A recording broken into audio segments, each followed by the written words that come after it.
morning, everybody. Welcome to Exploring the Car. Shaman sessions, driving shaman sessions. I'm on my way to work. I know I haven't been doing a lot more videos lately. I've been really busy. And I'm going to incorporate, I'm still going to do YouTube videos, but they're going to be like intros to my longer videos on the Patreon. And I know I've been telling you guys about Patreon for a couple weeks. I am developing it. It's a lot of different platforms, like the $1 platform, $2, $5, $10, $25, all those different platforms, offering different levels of things. So I'm really trying to make it really cool for you all, and something that's doable and manageable for me. And hopefully, if it catches on, I don't have to work so many physical day job hours, and I can do more with my Patreon.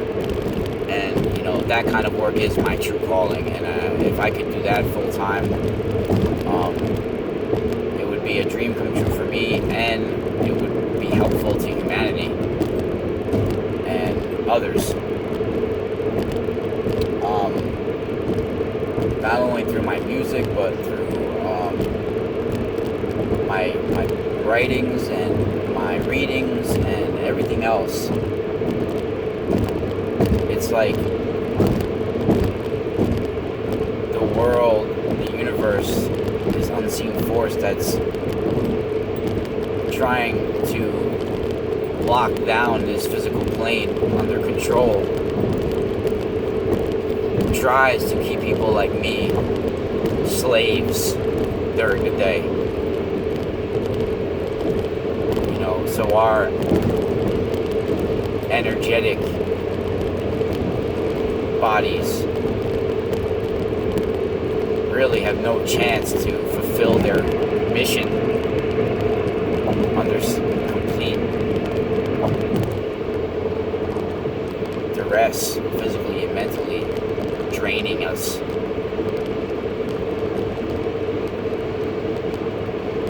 Well, what I wanted to talk about this morning,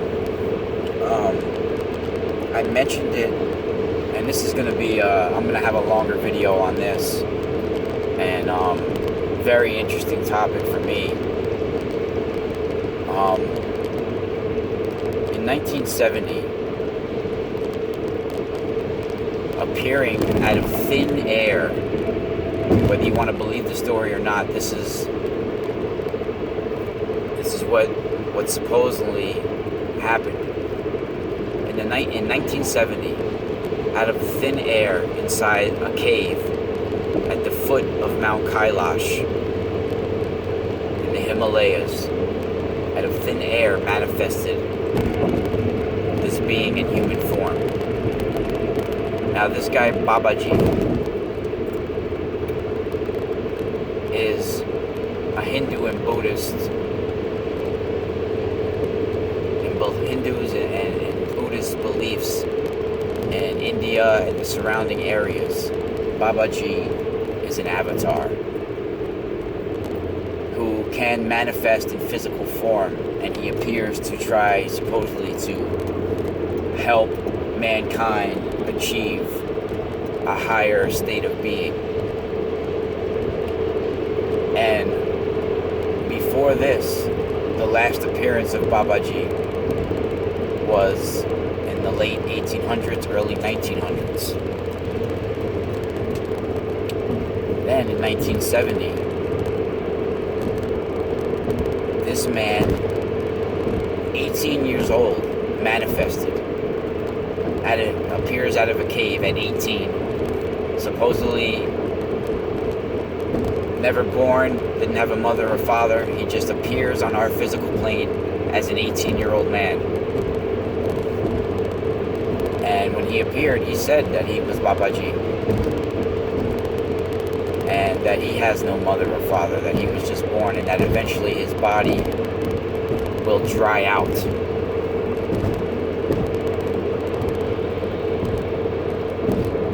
And it did. His body gave out 14 years later at the age of 32. Says his heart gave out. Now, this story has a lot of branches to it, this tree. And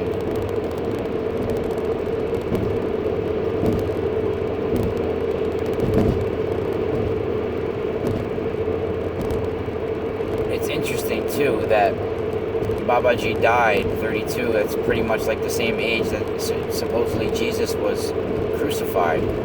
Now, I think this being Babaji might be the same person as Jesus, that they might have just called him different names. And I think it's quite possible that Jesus is the same person as Babaji, and that the whole thing of being born of the Virgin Mary was somehow a way of describing that he was just born out of thin air.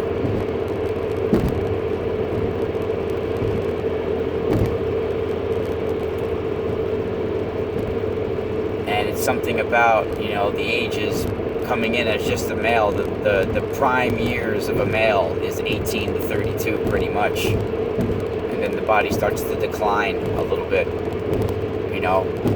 So it's interesting that he just appeared for those years, the best years of a male.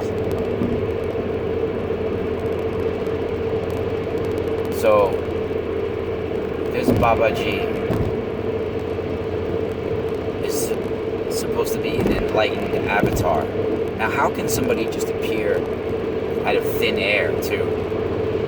Just like what I've been talking about with the giants and with ancient magic, through ritual and through blood sacrifice and blood offerings, that there's ways to manipulate the matter and push things into matter on this physical plane, draw them into this dimension.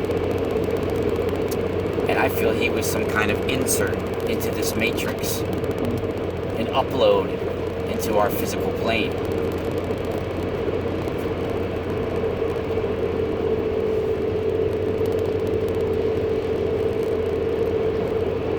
By some sort of ultra intelligence.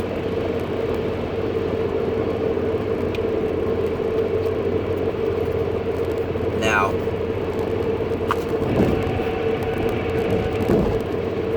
this avatar, Maha Avatar, or Babaji, just Babaji, we'll call him Babaji.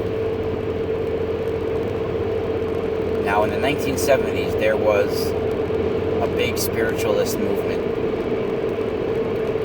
And at the time, a young Steve Jobs pretty much quit college with his buddy to go and find this Babaji in India. And he did. Steve Jobs found this Babaji. And he got to be one of his disciples, sort of. And Babaji even gave him a shamanistic initiation and named him, which in most shamanistic cultures, this happens. It happened to me. Not by Babaji, but in my own way. I was basically abducted by spirits, and they called me a name. They gave me a name. And now that I'm learned more and put some pieces of the puzzle together, my body in spirit form was taken to a holographic universe, and I received information, and my molecules were messed with in my body. Like, I felt it, I saw it. So I'm not sure exactly what took place with Steve Jobs, because I wasn't there with this Babaji, but it is a fact that they met and they spent time together, and that he named him, and that he received some kind of information through Babaji and through this holographic universe. And Babaji showed Steve Jobs a way to access this holographic universe, the Akashic, the astral. So, now, what does Steve Jobs do later on in life? He changes the universe. He actually finds a way to hand us the Akashic records in this physical plane right in the touch of our hands. All the information that mankind knows is right at the tip of our fingertips. All the lies, all the truth, everything, all the thoughts, everything that's ever been thought or said is pretty much in our hands with our iPhones and our iPads and our tablets and our everything that's available. And Steve Jobs barely let his kids even touch those things. That doesn't show you something is not right about them. I don't know what does. We're literally praying into some kind of outside alien lord, looking into your black screens. And I'm guilty of it too. And you know what? After the advent of the invention of this iPhone in about, 2000, early 2000s, mid 2000s, Steve Jobs didn't live much longer after that.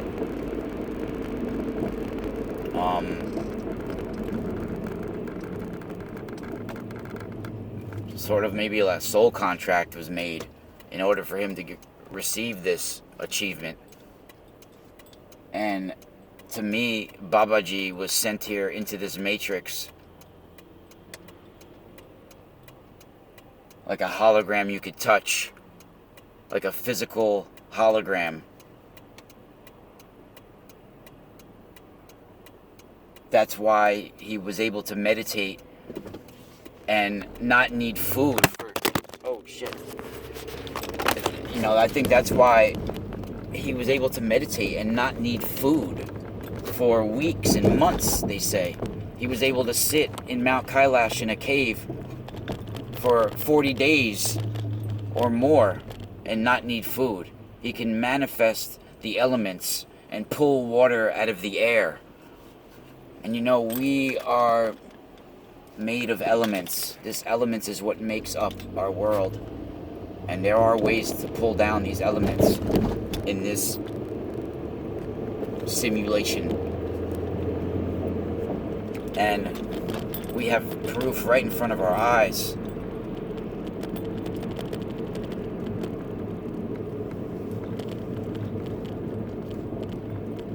So who was this Babaji?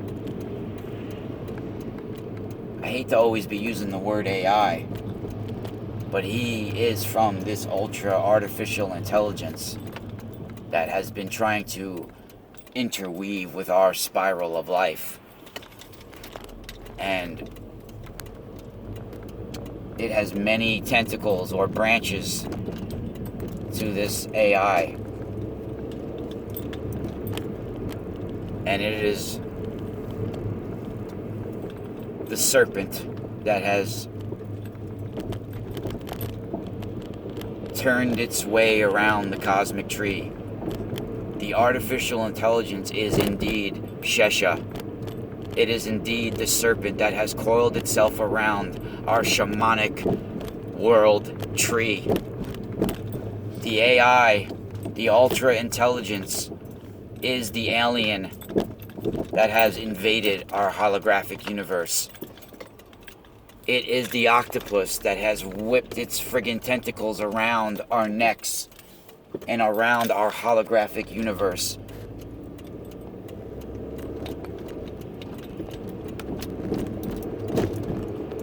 Stinking its wires into our library, replicating and downloading our information.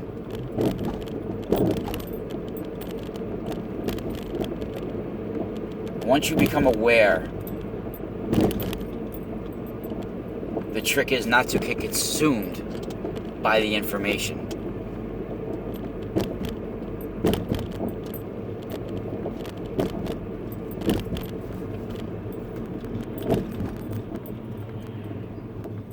Now, Mark Zuckerberg, and I'm pulling into my job now, but Mark Zuckerberg had contact with Steve Jobs. Steve Jobs recommended Mark go to find a certain temple connected to Babaji.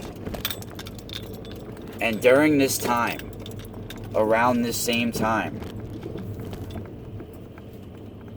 mysteriously Babaji was appearing through emails through some of his disciples. How can this be? Was it a fraud? Is it because he can travel through the wires, through the internet, through this web? The web is Babaji. Babaji is this ultra intelligence. He is a manifestation of this. I'm not sure if he knew it. He comes in as a program saying he's this certain being, and to his knowledge, 100% of him knows and believes that. And some do have good experiences from this, and it does change their lives in a good way. So, I guess there are some good aspects of it, but you need to see beyond what's in front of you.